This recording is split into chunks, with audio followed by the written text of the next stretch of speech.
Heavy মজা হয়েছে। Temperature হচ্ছে এখন 4, যা দেখলাম। এই যে আমার সেই কফি, একদিকে আমার বোন, একদিকে আমি এসে গেছি। এই হলো সেই মিনি সুইজারল্যান্ড যেখানে আমি আছি। আমার তো দেরি হবে, তো আমার তো দেরি হবে। মর্নিং এভরিওয়ান, আজকে আমাদের কাটরাতের লাস্ট ডে, মানে যে সকালবেলা, এখন বাজে 5টা 6টা মতো। তো আমি জাস্ট এই রেডি হলাম। ওখানে প্রচণ্ড ঠান্ডা, আজকে প্যালগাঁও যাচ্ছি, তো প্রচণ্ড ঠান্ডা বলছে সবাই, নাকি 2 হয়ে গেছে। যাই হোক, কিন্তু আমার এখন এখানে প্রচণ্ড গরম লাগে, আমি এখন সোয়েটার পরতে পারছি না। সকালবেলা উঠে রেডি ফেডি হয়ে এই যে সকাল সকাল হয়েছে, বাইরেটা খুব সুন্দর দেখাচ্ছি। তো আবার বেরোবো, লাগেজ প্যাক হয়ে গেছে। বেরিয়ে তারপর ব্রেকফাস্ট করব, একটু ব্রেকফাস্ট করে আমরা প্যালগাঁও, আমরা বাসে, ছোটো ছোটো যে বাসগুলো হয় ট্রাভেলার, ওটাতে করে যাচ্ছি। মোটামুটি প্রায় 10 ঘন্টার জার্নি, সকাল থেকে বিকালে গিয়ে পৌঁছাবো। তো দেখাচ্ছি যাওয়ার পথে, আর বাইরেটা দেখাচ্ছি। আচ্ছা, আমাদের সেই রুম মোটামুটি সব প্যাক, কয়েকটা জিনিস শুধু ঢোকাতে হবে, ঢুকিয়ে। আর এই হচ্ছে আমাদের বাইরেটা এখানে দেখলেই মনে হচ্ছে না কাশ্মীর চলে এসছে, এত সুন্দর এই বাইরের ভিউ, এই বাইরেটা। আর ওই দিকে যে একটা পাহাড় দেখা যাচ্ছে হালকা, ওইখানে পুরো বরফ, মানে যা দেখলাম, আমি দেখাতে পারছি না, এই যে এগুলো পুরো বরফ হয়ে গেছে। আর বাইরেটা এই যে, আমাদের ভিউ ভীষণ ভালো ছিল। 2টো হোটেলে ছিলাম মোটামুটি এখনো অবধি, 2টো হোটেলের ভিউই ভীষণ ভালো। তো এই যে আমার বোন রেডি হয়ে লাগেজপত্র গুটিয়ে যাচ্ছি। আমি আমার এই স্যান্ডেলটা ঢোকাবো, জুতো পরবো, বেরিয়ে যাবো। চলো টাটা, দেখা।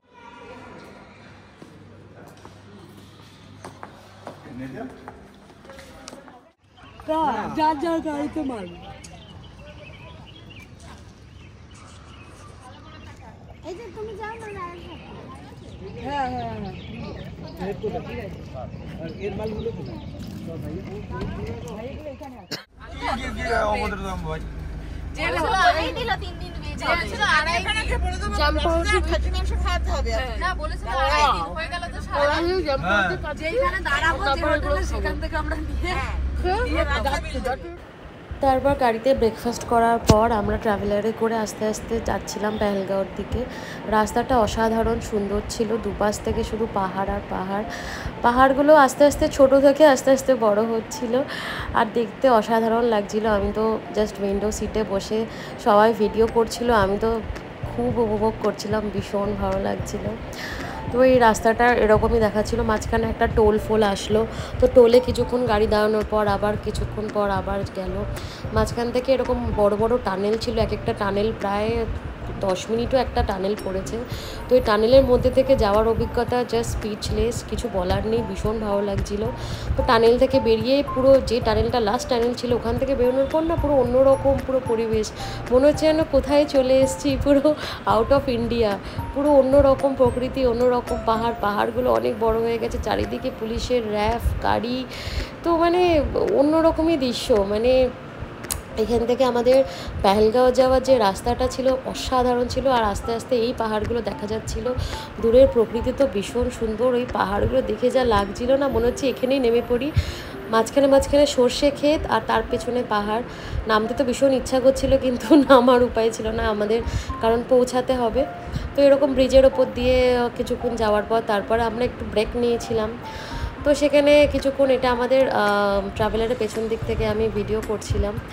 তো এখানে আমি বলছিলাম যে এত সুন্দর দৃশ্য চারিদিকে, আর আমি এখানে বসে এই হাওয়া নিচ্ছি।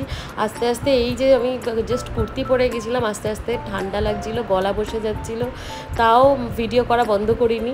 তো তারপরে কিছুক্ষণ যাওয়ার পর আমরা একটু নামলাম ব্রেকের জন্য, তো জাস্ট এই প্রকৃতিটা দেখার জন্য। বেশ ভালো লাগছিলো, সবাই এখানে দাঁড়িয়ে একটু ফটো শ্যুট করছিল। কারণ এত সুন্দর জায়গা, আর চারিদিকে পাহাড়, তার মাঝখান থেকে যাচ্ছে গাড়ি, মানে এগুলো চোখে না দেখলে বিশ্বাস করা যাবে না। শুধু একটা জিনিসই আমরা পাইনি, এগুলো হচ্ছে আপেল গাছ। তো অ্যাপেল ট্রি এগুলো ফাঁকা ফাঁকা ছিল, তখন তো আর অ্যাপেলের সিজন ছিল না যে অ্যাপেল পাবো। তাছাড়া যে বিউটি সেটা যে স্পিচলেস। তো আস্তে আস্তে আমরা পৌঁছে গেলাম এই যে হোটেলের সামনে। এটা আমাদের ইয়েলো কালারের বিল্ডিংটা হচ্ছে আমাদের হোটেল, একদম পেহেলগাঁও বাজারের মধ্যে। তো ঢুকেই জাস্ট আমি চাদর মাদর মুড়িয়ে নিয়েছি, মুড়িয়ে নিয়ে জাস্ট আমাদের রুমের দিকে যাচ্ছি। তো আমাদের আমি রুমে এভাবে ঢুকলাম। আমাদের হোটেল, আর এই হচ্ছে আমাদের রুম। আমার রুমটা দেখাচ্ছি।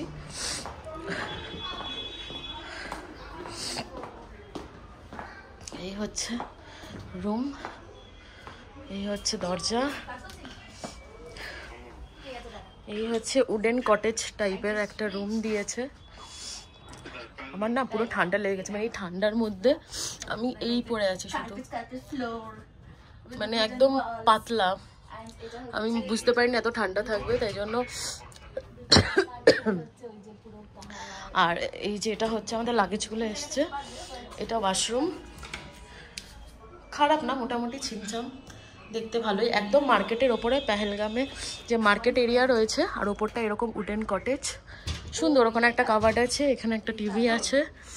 সবচেয়ে বেস্ট হচ্ছে এখানকার ভিউটা। এই যে এই দরজা খুললে এই হচ্ছে আমাদের ভিউ, এই হচ্ছে আমাদের ভিউ, ভীষণ সুন্দর। ঘুম থেকে উঠে না, পর্দাগুলো কার্পেটের। ঘুম থেকে এই যে বিছানা, এই বেড থেকে উঠে এরকম ভিউ পাওয়া যাবে। আমি ঠান্ডা তো ভালো লেগেছে, সারা রাস্তা কাশতে কাশতে এসছি, এত ঠান্ডা লেগেছে। বাট এখানকার ভিউ এরকম, জানলার দিকে বসে এই যে ভিউ, জাস্ট ভাবা যায় না, ভীষণ সুন্দর ভিউ। এই যদি ভিউয়ে ঘুম থেকে উঠে, বেড থেকে উঠে যদি এরকম একটা ভিউ পাওয়া যায় সকালে কফি হাতে, আর কিছু চাই না। আমাদের মোটামুটি যে কটা হোটেলে আমি ছিলাম প্রত্যেকটা খুব সুন্দর, ভীষণ সুন্দর। তো দেখাচ্ছি এরপরে আমরা একটু ফ্রেশ ট্রেশ হয়ে একটু ঘুরবো। আগে আমার ঠান্ডাটা, আমি কিছু পরি। বাবা এসে যদি আমার মারে, ছাড়তে পারবে তুমি, ওইভাবে ভিডিও কল তুমি ছাড়তে পারবে তুই? হ্যাঁ,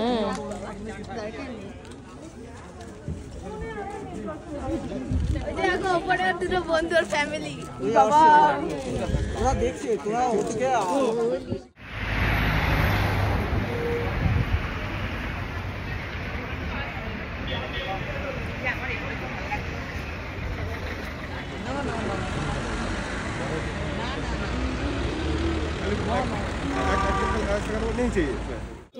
জাস্ট বেরোলাম, ঠান্ডায় পুরো জমে গেছি। এই হচ্ছে পেছনের সিনারিও,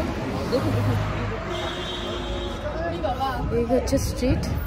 আমি মনে হয় একটা সোয়েটার, তার উপর এই মোটু জ্যাকেট পরেছি। এখানে যা ঠান্ডা, আমার কিছু বলার নেই। এখন একটু শপিং করব, শপিং টপিং করে তারপর হোটেলে যাব। কিন্তু আমি প্রথমভাবে আমি এই ওয়েদারে এসে আবার গরম জল দিয়ে স্নান করলাম, কিছু করার ছিল না। সকালে স্নান করবি না, অত সকালবেলা বেরিয়েছি। ওকে, আপনাদের দেখাচ্ছি এখানে মার্কেটটা, আমাদের পুরো মার্কেটের ওপরেই হোটেল, তো তাই জন্য বেরিয়েই আমাদের আর আলাদা করে আসতে হয়নি, এখানেই সব আছে, দেখাচ্ছি। এই ছিল বেরিয়েই মার্কেটটা। এখানে অনেক ড্রাই ফ্রুটসের দোকান ছিল, বারিস্তা থেকে শুরু করে অনেক। পেহেলগাঁওর মার্কেট ভীষণ ভালো লেগেছে আমার। মানে আমি যদি কম্পেয়ার করি কাশ্মীরের যে শ্রীনগর কাশ্মীরের যে মার্কেট, তার থেকে পেহেলগাঁওর মার্কেট অনেক অনেক বেশি সুন্দর। আর প্রত্যেকটা দোকান ভীষণ ভালো, এত সুন্দর রাস্তাঘাট, চারিদিকে পুলিশ, মনে হবে কি মানে অন্য কোনো জায়গায় চলে এসেছি। আমার তো ভীষণ পছন্দ হয়েছিল। এখানে এক একটা শালের দোকান, প্রত্যেকটা জায়গায় শাল, পঞ্চু, সব কাশ্মীরি ওয়ার্ক করা অনেক রকম দোকান ছিল। তো সব কটা দোকানে আজকে ঢোকা হয়নি, তো মোটামুটি কিছু কিছু দোকান আমরা ঘুরেছিলাম, ঢুকেছিলাম। তো অলরেডি বিকেল হয়ে গেছিলো, আর আমার বিভৎস ঠান্ডা লাগছিল। কারণ থাক আর বললাম না, মানে ওই জায়গা থেকে হঠাৎ করে পেহেলগাঁওতে এসে পুরো ওয়েদার চেঞ্জ, জাস্ট ভাবা যায়নি। তো ভীষণ ঠান্ডা ছিল। তো এই দোকান ঘুরছিলাম। এই সামনে কতগুলো কুশন ছিল কাশ্মীরি ওয়ার্ক করা। এই সামনে আমার বোন এই নিচের দিকে নেমে যাচ্ছে, এই কিছু কুশন দেখবে বলে, কাশ্মীরি ওয়ার্ক করা দোকানপাট। নিচের দিকে নেমেও কিছু দোকান টোকান ছিল। চারিদিকে লোকজন পুরো অন্যরকম দেখতে, মানে কাশ্মীরি লোকজন দেখতে পেয়েছি, আমি তো ভীষণ খুশি হয়ে গেছিলাম। তো এখানে কিছু কেনাকাটি চলছিল, তো এই যে সব চারিদিকে বেডশিট, তারপরে সুন্দর সুন্দর সব ব্যাগের কালেকশন, তো ভীষণ ভালো লেগেছে। এখানে কিছু স্ট্রিট ফুডও ছিল, যারা স্ট্রিট ফুড খেতে ভালোবাসে, এই যে এখানে ওরকম কাবাব টাবাব এগুলো বিক্রি হচ্ছিল। তারপর আমরা একটু ঘুরতে ঘুরতে একটা ক্যাফেতে গেছিলাম, তো ক্যাফেতে গিয়ে ঢুকলাম কিছু কফি টফি খাবো বলে, কিন্তু এখানে 8টার মধ্যে সব বন্ধ হয়ে যায়, তো সেখানে গিয়ে আর কিছু খেতে পারিনি, জাস্ট ঢুকেই দেখছিলাম কি কি পাওয়া যায়। তো এখানে কিছু কেক, পেস্ট্রি, ভীষণ চিজ কেক, ফেস কেক ছিল, ভীষণ ভালো লাগছিলো দেখে, খুব টেস্টি। বাট যখন জিজ্ঞেস করা হলো বললো যে বন্ধ হয়ে গেছে দোকান, 8টা বেজে গেছে। তারপর কি করব, সামনে ছিল বারিস্তা, তো বারিস্তাতে আমরা এখান থেকে ঢুকে গেলাম, ওপরে গিয়ে বারিস্তায় ঢুকলাম। তো বারিস্তাটা বেশ ভালোই ছিল, ওখানে গিয়ে গরম গরম কফি খাওয়ার জন্য ঢোকা হয়েছিল। জাস্ট এই ভেতরে এন্ট্রেন্সটা এরকম ছিল, তো ভেতরটা এই যে এরকম, বেশি লোকজন ছিল না, ছিমছাম লোকজন ছিল। তো এই জাস্ট আমি আর বোন আর বাকি সবাই হোটেলে রেস্ট নিচ্ছিলো, তো আমরাই জাস্ট ঢুকলাম, ঢুকে একটু জিজ্ঞেস করে দুটো কফি মাগ নিয়ে বসে পড়লাম। এই হচ্ছে তো এই আর কি কফি খাওয়া হচ্ছিল। এই বোন সামনে একটুখানি বন্ধ হয়ে গেছে পেহেলগাঁওতে, পোস্টোস দিচ্ছিল ফটো ফটো তোলার জন্য, আমিও একটু পোস্টোস দিচ্ছিলাম ফটো ফটো তুলবো বলে। তো এই হচ্ছে আমাদের কফি। তো এই কফি টফি নিয়ে সামনে আর একটু কিছু স্ন্যাক্স ছিল, তো ওই র্যাপ টাইপের কিছু দেওয়া হয়েছিল, তো ওই র্যাপের সাথে শুধু শুধু কফি খাবো, তো কফির সাথে র্যাপ ছিল, তো ওই র্যাপের সাথে চিকেন র্যাপ ছিল, তো ওই সাথেই আর কি কফি খাওয়া হয়েছিল। তো এই ফটো সেশন শুরু হয়ে গেছে। হচ্ছে এখন চা দেখলাম। এই যে আমার সেই কফি, একদিকে আমার বোন আর একদিকে আমি বসে পড়েছি। এই কফি দিয়ে এখন কফি খাওয়া হবে, কফি খাওয়া ছাড়া আর কোনো গতি নেই। বাড়িতে গিয়ে ক্যালপল খেতে হবে, আমার অবস্থা খুব শোচনীয়। তো এটা খাচ্ছি, খেয়ে তারপর ডিনার করব, তারপর শুয়ে পড়বো। কালকে আমাদের পেহেলগামে যে মেন পয়েন্টগুলো, মানে আরু ভ্যালি, বেতাব ভ্যালি, চন্দনবাড়ি, এগুলো কালকে আমরা যাব, তো কালকে সেগুলো কভার করবো, আপনাদের দেখাবো। তারপর তো খাই, সাথে খাচ্ছি। এই হচ্ছে আমাদের ডিনার টাইম। এই ঠান্ডার মধ্যে 3 ডিগ্রির মধ্যে এখন ডাল ভাত খাওয়া হচ্ছে।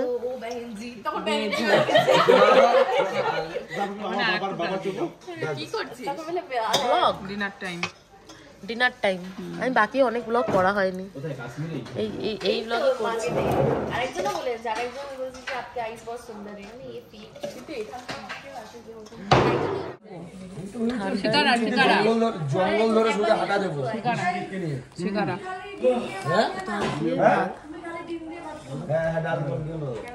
প্রচুর ঠান্ডা, আমাদের খাওয়া আমি শেষ। থ্যাংক ইউ, দাও।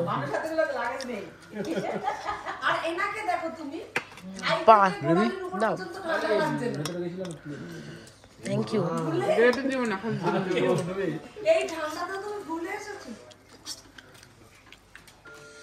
শুরু করো। ওই যে হাফ প্যান্ট পরে যে আগে ধরেছিল সে মানে ড্রাইভার ছিল। না এ না আমাদের ও পাঞ্জাবিটা ও ড্রাইভার ছিল, তাই জন্য ওকে বলছে যে হাফ জল আনি জুম দিয়ে ওই যে আমাদের জল দাও তো, জলগুলো খাচ্ছি। আমার পাশে চলা যাবে না হ্যাঁ, আমি শুনলাম 12টার সময় স্নোফল হবে।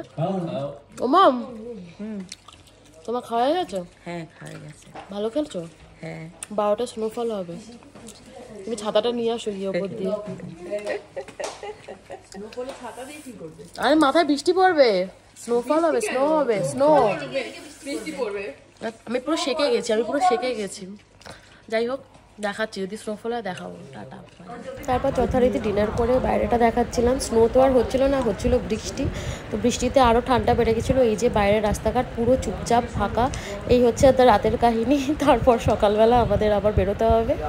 গুড মর্নিং এভরিওয়ান, আবার সকাল হয়ে গেছে। তো কালকে রাতে ভীষণ ঠান্ডা ছিল। আজকে সকালবেলায় উঠে নান করেছিল, নান আর ছোলা ভাটোরা টাইপের কিছু একটা করেছিল, ওই খেয়ে তারপর আমরা এই বৃষ্টির মধ্যে কি করে বেরোবো বুঝতে পারছি না। ড্রাইভারটাও তাকিয়ে আছে, আমি তো এরমভাবে দাঁড়িয়ে রয়েছি। তারপরে গেলাম আস্তে আস্তে বসে। তো প্রথমেই আমরা গেছিলাম আরু ভ্যালি। তো বাইরে বৃষ্টি, এই পাশে হচ্ছে সেই নদী। আর আমি জানলাতে কভার করার চেষ্টা করছি, আর আমার গা হাত পা গুলাচ্ছে। মধ্যে বেরিয়ে পড়েছি, করার নেই, এত বৃষ্টি, আমি তো ভেবেছিলাম যাওয়াই হবে, তারা হলো। তারপরেও আমরা রেডি হয়ে যাচ্ছি। এই এখন আমরা গাড়িতে রয়েছি, নামবো। পিছনে আমরা যাচ্ছি, গিয়ে দেখাচ্ছি। প্রথমে আরু ভ্যালি যাচ্ছি, তারপর মনে হয় বেতাফালি, তারপর লাস্টে চন্দনবাড়ি। এই আমরা সবাই বসে আছি। আমরা জাস্ট পৌঁছালাম, এই হলো আরু ভ্যালি। বাইরে বৃষ্টি পড়ছে, বাট তার মধ্যেও এরকম বরফ চারিদিকে। উপরে ওটা তো মনে হচ্ছে পুরো আইসক্রিম। খুব মাথা ঘুরছিল, আমার গাড়িতে প্রচন্ড বমি পাচ্ছিল। আমি আর এই হচ্ছে সেই বড় গুলো লাগিয়ে দাও, এই ঠান্ডা লেগে যাবে। হচ্ছে বড়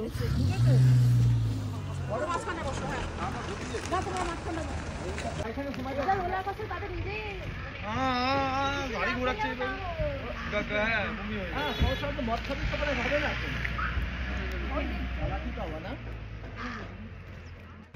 তারপর আরু ভ্যালি থেকে বেরিয়ে আমরা কোনো রকম জাস্ট শুয়েই বেরিয়ে গেছিলাম আরু ভ্যালিটা। তারপর যাচ্ছিলাম চন্দনবাড়ির দিকে, কারণ ওরা বলছিল চন্দনবাড়িটা বেশি সুন্দর। তো আমরা তো সেরকম জানি না, তো জাস্ট দেখার জন্য এই বাইরের বিউটি জাস্ট পাগল হয়ে গেছিলো। আমি জাস্ট কেটে ফেলেছিলাম, এত সুন্দর বিউটি দেখে এত ভালো লাগছিলো বাইরেটা।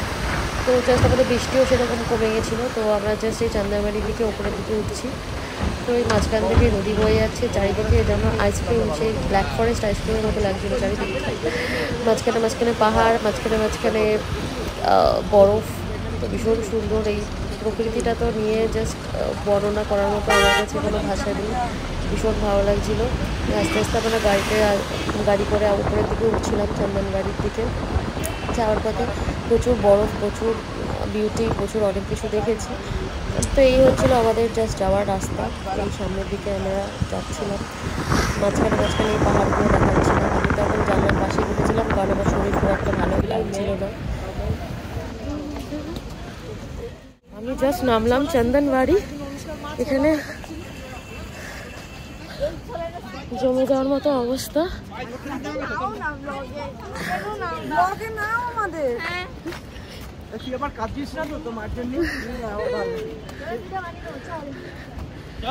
জমে গেছে।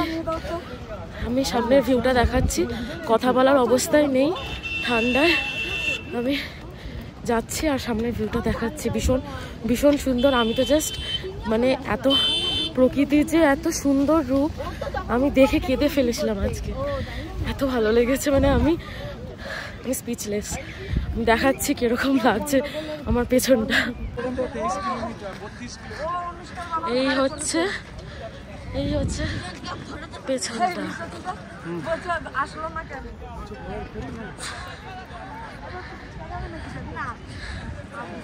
এখানে আবার এই বরফের মধ্যে ফুচকা স্টল নিয়ে বসেছে। আম কোথা থেকে এলো কে জানে, লোকজন বিক্রি করছে।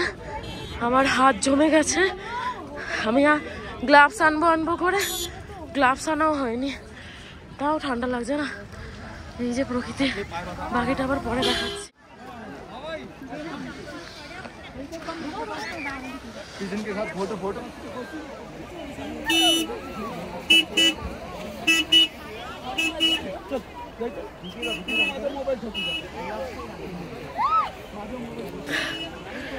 আমার কিছু বলার নেই।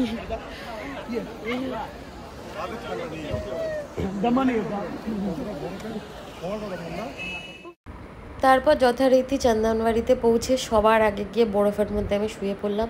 চারিদিক থেকে সবাই বরফ টরফ ছিটাচ্ছিল, আমি তো পুরো ফ্ল্যাট। খুব ঠান্ডা লাগছিল, কিন্তু তার মধ্যেও এই বরফের মধ্যে ঢুকে বেশ অন্যরকম। আমি কী করে বুঝতে পারছিলাম না, মাথা টাথা মনে হয় পুরো খারাপ হয়ে গেছিলো। পুরো বরফের মধ্যে চারিদিক থেকে আমি বলছি যত গায়ে বরফ ঢুকছে, কেউ শুনছিল না। কিছু স্লোমো শট নিচ্ছিলাম বরফের মধ্যে। তো এখানে আর কি বলছিলাম, নিজেও বুঝতে পারছিলাম, ওয়াও করছিলাম। কারণ পুরো চুল থেকে শুরু করে মুখ, সানগ্লাস, চোখের আইশ্যাডো যা ছিল সব ভিজে গলে নেমে যাচ্ছিলো। তো এই আর কি স্লোমো কিছু শ্যুট নিয়েছিলাম, কারণ এরকম অভিজ্ঞতা আর হয় না। তো ভীষণ ভালো লাগছিলো। কি করব বুঝতে পারছি না। একবার উঠছি, একবার বরফ তুলছি, একবার শুটছি, ভীষণ ভীষণ অন্যরকম অভিজ্ঞতা। এরকম অভিজ্ঞতা সহজে পাওয়া যায় না। তারপর এখান থেকে আবার একটুখানি স্লোমো শট নিলাম। এখানে একটু দাঁড়িয়েছিলাম, দাঁড়িয়ে একটুখানি হেঁটে হেঁটে যাওয়ার জন্য চেষ্টা করছিলাম, কিন্তু ভীষণ স্লিপারি ছিল বরফগুলো, মনে হচ্ছিলো এক্ষুনি পড়ে যাব। এখানে যে আমি 2-3 বার তো উল্টেও গেছি, আমার থেকেও বেশি বাকি যারা লোকজন ছিল তারা পড়েছে। তো এই হচ্ছে আমি সানগ্লাস ভি ভিগ গয়া। কি অবস্থা এটা আমার, এইরকম বরফ।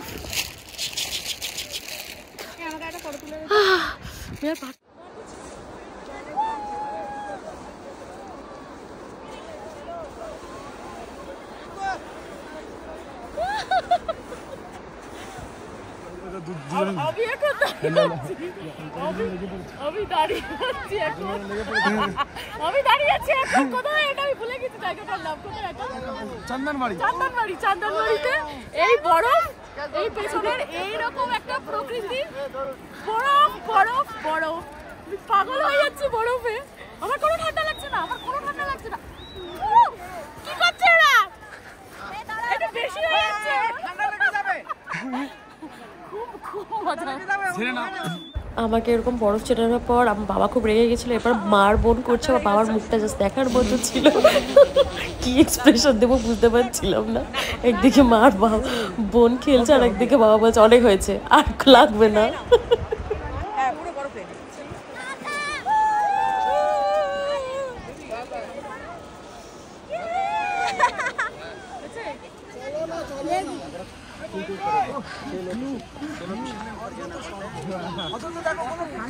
না কোনো ঠান্ডা নেই, আমাদের কত কষ্ট হচ্ছিল, কোনো ঠান্ডা নেই, গরম হয়ে গেছে অলরেডি।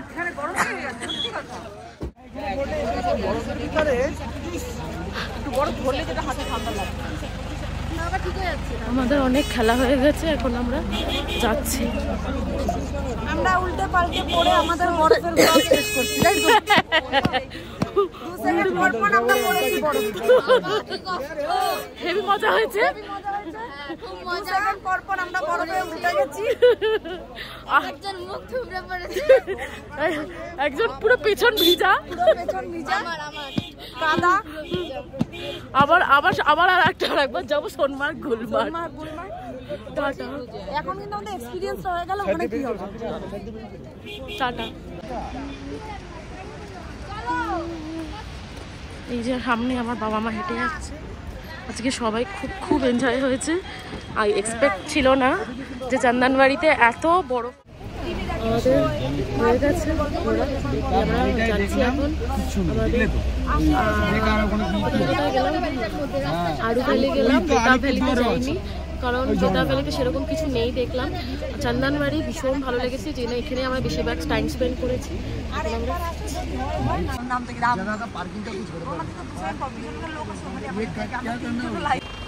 এই হলো সেই বেতাব ভ্যালি, আমরা আর নামিনি। তারপর চান্দনবাড়ি থেকে ফিরে একটু রেস্ট নিয়ে আমি আবার বেরিয়ে গেলাম বৈশারেনের জন্য, কারণ আমাদের তার একদিন টাইম ছিল। তো যেটা মিনি সুইজারল্যান্ড, এটা আমাদের হোটেলের সামনের রাস্তাটা, খুব সুন্দর লাগছিলো। একটু পোস্ট টোস্ট দিলাম, দিয়েই তারপর আমরা এখান থেকে ঘোড়া বুক করতে হয়, ঘোড়া ছাড়া ওঠা যায় না। তো এই জাস্ট ঘোড়াতে উঠে সবাই মিলে আমরা আস্তে আস্তে যাচ্ছি, কারণ অনেকটা উঁচু রাস্তা, অনেকটা উপরে, তো যেতেও সময় লাগবে, বিকেল হয়ে যাবে। আমি এখন যাচ্ছি মিনি সুইজারল্যান্ড বৈশারণ। তো বৃষ্টি হচ্ছে বাইরে, তার মধ্যে বেরিয়েছি। সবাই আমার উপর খুব রেগে আছে, কিছু করার নেই, আমার যাওয়ার ইচ্ছা ছিল, সবাই খুব বকাবকি করেছে, কিন্তু আমি যাবই, কারণ আমার আর টাইম নেই, আর আমি একদিনই থাকছি, তো দ্যাটস ওয়াই আমি যাচ্ছি। তো এই ঘোড়ার ওপর উঠে যাওয়া হচ্ছে, ওপরের দিকে উঠছি, হালকা হালকা বৃষ্টি পড়ছে, আমি জানি জ্বর আসবে, প্যারাসিটামল খেয়ে এসেছি। তো যাই ঘুরে আসি, আপনার দেখাচ্ছি। তারপর আস্তে আস্তে উপরের দিকে আমরা উঠছিলাম। প্রথমের দিকে রাস্তাটা বেশ ভালোই ছিল, মোটামুটি কোনো অসুবিধা হয়নি, কিন্তু পরের দিকে যে রাস্তাটা আমি মানে কিছু স্পিচলেস, আমার কিছু বলার নেই। একদিকে জল ঝর্ণা গড়াচ্ছে, অন্যদিকে ছোট ছোট নুড়ি পাথর, তার মধ্যে দিয়ে উঁচু খাড়া পাহাড়। মনে হচ্ছে ঘোড়াটা এই মনে হয় খাদে পড়ে যাবে, এই মনে হয় খাদে পড়ে যাবে। তো এখানে এখন রাস্তাটা মোটামুটি ঠিকঠাক লাগছিল, কিন্তু ঘোড়া যে যাচ্ছিল, ঘোড়া ঠিক না, ওটা পাহাড়ি ঘোড়া। তো ওদেরও অনেক অনেক মানে ওরা যে কিভাবে নিয়ে যায় আমি জানি না সিরিয়াসলি। আর যারা নিয়ে যায় তাদেরও যে কি কষ্ট, এখানে কিছু মানুষ যে কিভাবে স্ট্রাগল করে সেটা এখানে বোঝা যায়। যেমন পাহাড়ি ঘোড়াগুলোর কষ্ট হয়, তেমন তাদের সাথে যারা নিয়ে যায় তাদেরও যথেষ্ট কষ্ট হয়। তো এই জাস্ট ধরে ধরে আমি ধরেছিলাম, আর এরা নিজেদের মতো করে নিয়েছিল। আর বাইরের যে পরিবেশটা, মানে বাইরের যে প্রকৃতি, মানে এত সুন্দর প্রকৃতি। আমি ঘোড়ার মধ্যে ছিলাম, তাই জন্য ভালো করে আমি ভিডিও করতে পারিনি, কারণ আমার বারবার মনে হচ্ছিল হাত দিয়ে পড়ে যেতে পারে। তো তাও যেটুকু আমি করতে পেরেছি সেটুকুই দেখাচ্ছি। বাইরের দিক থেকে এটা জাস্ট অনেকটা উঠে, এবার এই যে পাথরের রাস্তা শুরু হয়েছে, এই যে চারিদিক থেকে এরকম জল গড়িয়ে যাচ্ছে, আর এই হচ্ছে সেই কাদা রাস্তা। মানে জাস্ট ভগবান, মানে আমি যে কি করে উঠেছি। অনেকে নাকি এই কাদার মধ্যে পড়ে গিয়ে হাত পাও ভেঙে গেছে, কিন্তু মানে আমরা ভীষণ সাবধানে গেছিলাম, ভীষণ সাবধানে। আর আমাদের সাথে যারা যে নিয়ে গেছে সে ভীষণ কেয়ারিং করে নিয়ে গেছে, কারণ এই রাস্তায় যদি একবার ঘোড়া স্লিপ কাটা, তার থেকে বড় কথা এখানে বৃষ্টি হচ্ছিল বলে ওই জন্য আরও স্লিপারি ছিল, আরও কাদা ছিল। আমাকে এখানে বললাম আমার কটা ফটোশ্যুট করে দেওয়ার জন্য, তো যে আর কি চালাচ্ছিল সে আবার আমাদের ফটোশ্যুট করে দিয়েছে। তো এই আর কি বেশ ভালোই লাগছিল এরমভাবে যেতে। অদ্ভুত পরিবেশ, অদ্ভুত সুন্দর। তো এখানে যাওয়ার সময় কিছু ভিডিও শ্যুট করলাম। আমার সামনের ঘোড়াটাতেই বোন ছিল, আর সামনে সবাই ছিল, আর আমি একদম লাস্টে ছিলাম, লাস্টের ঘোড়াটাতে ছিলাম। মাঝখান থেকে এরকম পাথর, তার মধ্যে দিয়ে ঘোড়াটা এত ট্রেন যে নিজেই উঠতে পারছিল। মানে যদি কেউ নাও থাকে সে নিজেই উঠে যাবে, কিন্তু ওই একটাই ভয়, যদি পড়ে যাই। আমার তো ভীষণ ভয় আমি গেছি, মানে কিভাবে যে গেছি ঈশ্বরই জানে। মানে এরকম জায়গায় যাওয়া আমার এই মনে হচ্ছে এই ফেলে দেবে, ওই ফেলে দেবে, এরকম রাস্তা দিয়ে যাওয়া একটু তো রিস্কি থাকেই, কারণ এই রাস্তা দিয়ে হেঁটে যাওয়া যায় না, কখনোই হেঁটে যাওয়া কখনোই সম্ভব না। তারপর আমরা সবাই মিলে পৌঁছে গেছি একদম ওপরে টপে। তা এরা বললো যে এখানে ঘোড়াটাকে স্ট্যান্ড করে তারপর ভ্যালিতে ঢোকার জন্য। তো এখানে ঘোড়াগুলোকে আমরা একটুখানি ফটো তুললাম। তারপর এই হচ্ছে সেই সিনারি, সেই জায়গা, এটা হচ্ছে সেই মিনি সুইজারল্যান্ড, ভীষণ সুন্দর। এই সামনের গেট দিয়ে ঢুকেই এই হচ্ছে পুরো সামনের প্রকৃতিটা, ঢোকার এন্ট্রেন্সটা ভীষণ সুন্দর। বৃষ্টি হওয়ার জন্য একটু লোকজন কম ছিল, এই হলো সেই মিনি সুইজারল্যান্ড, ভীষণ ভালো লেগে গেছে। আমি আছি জাস্ট এত পাহাড়ের মধ্যে এরকম একটা ভ্যালি, তার মধ্যে বৃষ্টি, ভীষণ সুন্দর। আমি পুরো ঠান্ডায় জমে গেছি, বাট তাছাড়া যা রাস্তা পথে এসছি মনে হচ্ছিল এই ঘোড়াটা পড়ে যাবে, বাট তাও অনেক কষ্টে এসছি, ভীষণ ভালো লাগছে, ভীষণ। এখানে না আসলে খুব মিস করতাম, ভীষণ সুন্দর।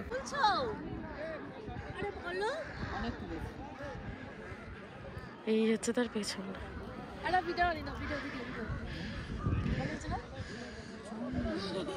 এইটা সেই মিনি সুইজারল্যান্ড যেটাকে বলে বেশার। এটা ভীষণ সুন্দর একটা জায়গা।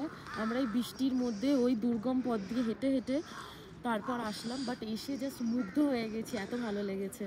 তো আজকে মোটামুটি এই বিকেল হয়ে গেছে, 5:30 নামতে হবে, কারণ তাড়াতাড়ি পৌঁছাতে হবে হোটেলে। তো আজকে মোটামুটি পেহেলগাম এটা দিয়েই শেষ হলো। ভীষণ অনেক সুন্দর ভিডিও ফটো আসতে চলেছে। আপনাদের পেহেলগাম ভালো লাগলে রাতে ডিনার করে কালকে আমরা চেক আউট করে বেরিয়ে যাবো। ভালো লাগলে প্লিজ আমার পেজটাকে ফলো করবেন আর সাবস্ক্রাইব করবেন।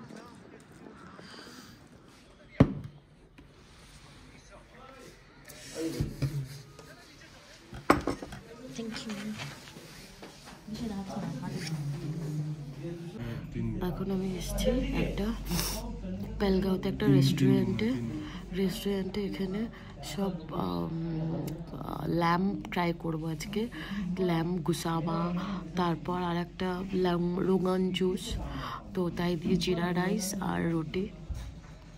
কিছু তো স্পেশাল খাওয়া উচিত। তো আজকের ডিনারটা এখানেই কমপ্লিট করবো। আমার প্রচণ্ড ঠান্ডা লাগছে, আজকে এত ঘুরেছি সারাদিন। আমি এখানে খাওয়া হয়ে যাবে, তারপর আমি বেরিয়ে একটু শপিং টপিং করে তারপর গেড়ে বাড়ি থেকে শুয়ে পড়বো, কারণ কালকে আবার আমাদের যেতে হবে শ্রীনগর। কালকে আমরা 3 দিন থাকছি। তো এখন আমি প্রচণ্ড ঠান্ডায় আর পারছি না, তাড়াতাড়ি খাওয়া দাওয়া করে ঘরে গিয়ে শুয়ে পড়বো।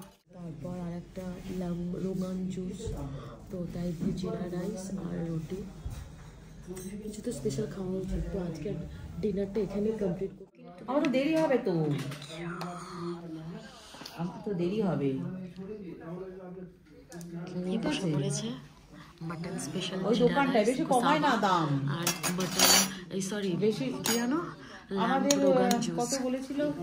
কেমন টেস্ট বল, ল্যাম্বটা কেমন, ল্যাম্বের গুসাবাটা খেয়ে বল টেস্ট কেমন। হ্যাঁ কমায় না একদম। হ্যাঁ হ্যাঁ হ্যাঁ ওই লাইনে কুশন আছে, কুশন ঝুলানো আছে একদম। কেমন? Too good, flavour is too good. ভালো, ঠিক আছে, দাঁড়া ট্রাই করছি। এই হচ্ছে সেই গুসাবা, যেটা এখানকার কাশ্মীরের স্পেশাল। এটা আমি সবাইকে রেফার করবো খাওয়ার জন্য। কাশ্মীরে যদি কাশ্মীরি ফুড না খাওয়া হয় তাহলে ভালো লাগে।